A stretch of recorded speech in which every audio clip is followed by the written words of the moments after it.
So I came to Sydney in 2015. I had always wanted to live and work abroad, and a friend of mine was holidaying here for Christmas and New Year. So I came and joined her for a break and fell in love with it instantly. I went home. I'd already known some people that had made the move from UK to Sydney, so I had a few conversations with them when I got back to London. I started talking to a few recruiters, and within about 3 months I was lucky enough to be offered a job in Sydney. And then it became very, very real. I mean, what is there not to enjoy? One, you get the sunshine, which yes, we do get a little bit of in the UK, but not very often. The food, the wineries, the beaches, the walks, just everything. It's just such a good kind of way of life here as well. From a work perspective, I kind of feel that in the 7 years I've been here, I've learned so much more, a lot quicker than I probably would have done in the UK, and had a lot more exposure to a lot of different areas of business than I would have done in the UK.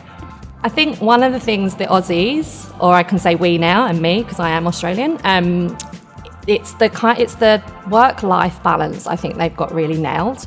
Yes, we work really, really hard, and we obviously deliver what we need to deliver, but we never lose sight of what's really important, which is your own kind of life outside of work. So it's spending time with family and friends, and just your general kind of mental and healthy well-being.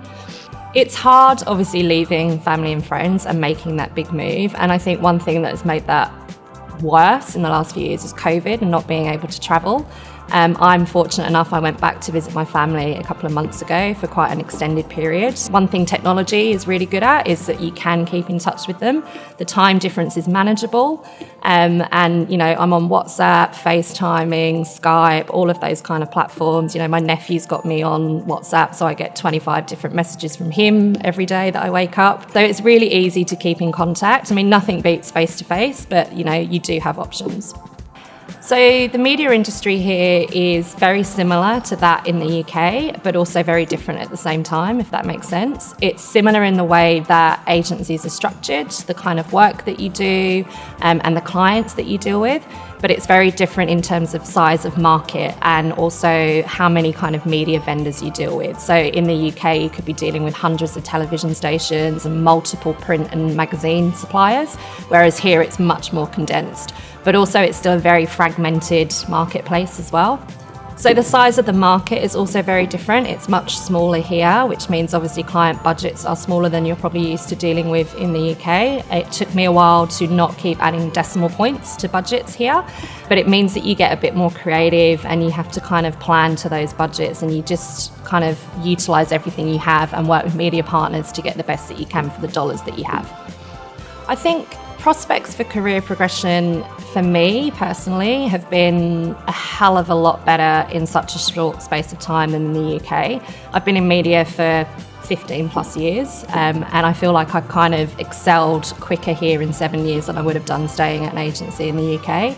I think also working for independent agencies, they tend to be by nature a lot smaller, which means that you have the opportunity to learn lots of different facets of a business.